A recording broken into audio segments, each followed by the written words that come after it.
speakers. From the Bioregional Learning Centre, we have Jane Brady.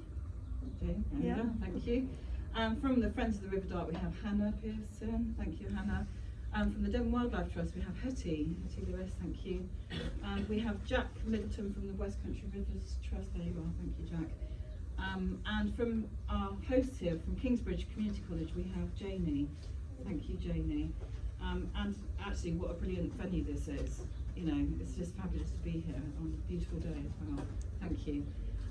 So, now, technology is fabulous sometimes, but bear with if it all needs a little bit of tweaking at times. Okay, so can we please have Jane first up? I will bring your slideshow up, and just give me a nod when you want me to. Maybe just the light down a little. Yeah. Not that it has to be dark or anything. Let me just turn. Yeah. Yeah. You alright? Yeah. Okay.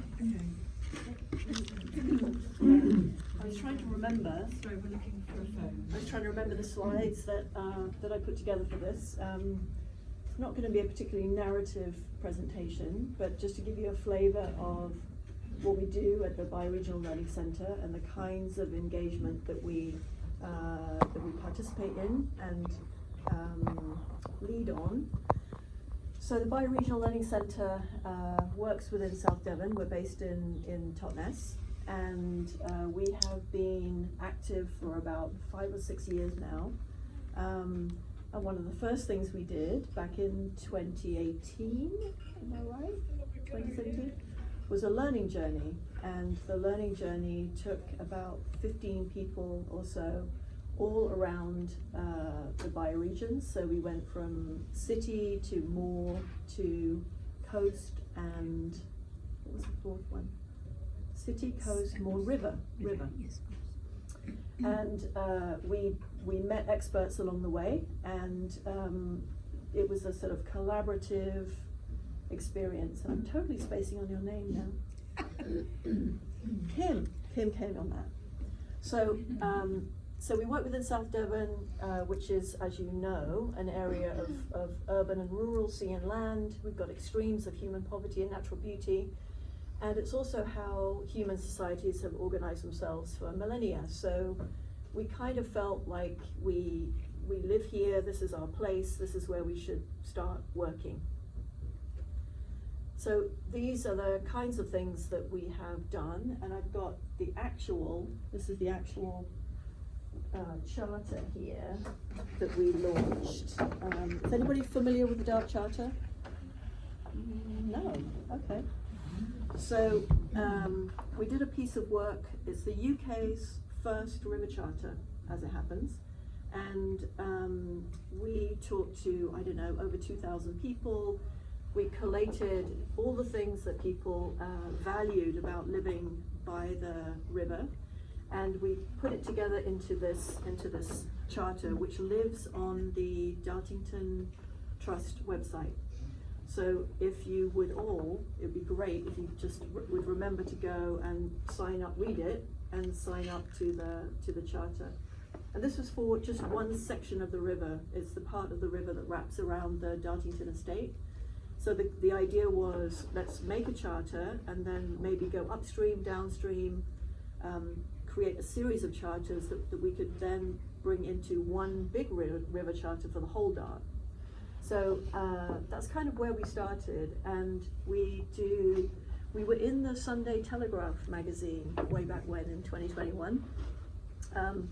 So you can see here, it sort of represents the work that we do, bringing all kinds of stakeholders into the room. So we've got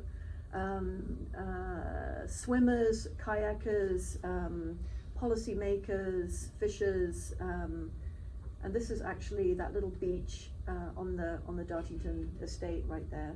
And similarly, we worked, this is in Fullerton House, we work with local government and again, try to bring policymakers and citizens into the same room. So yeah, so that's what we do, lots of convening work.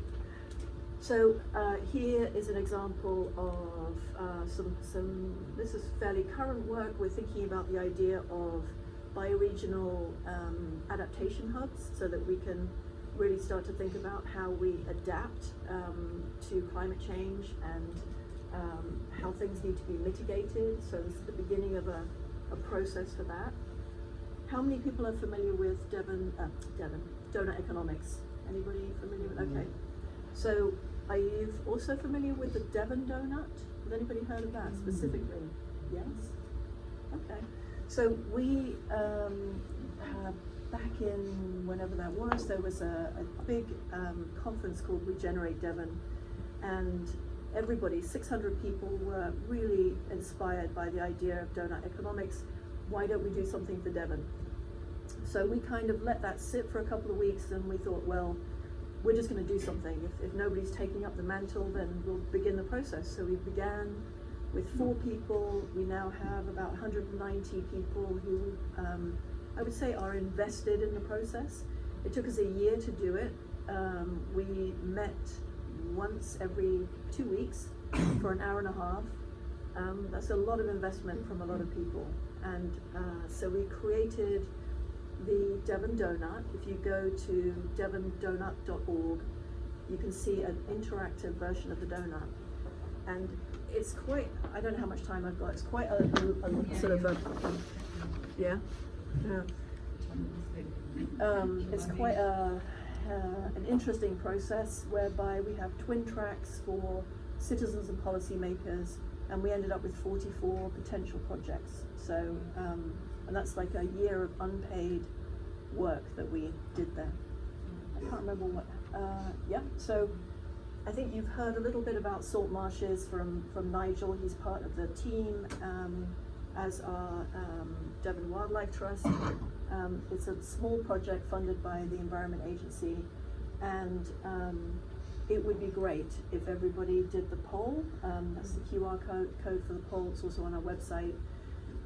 We want to meet people where they are and say, you know, if you're a dart lover, if you are interested in Saltmarsh, then let us know what kinds of things you'd be interested in doing. So that might be something like, it's a multiple choice. It takes 3 minutes, and it's, you know, I would listen to a podcast, I would go visit a landmark artwork on the estuary.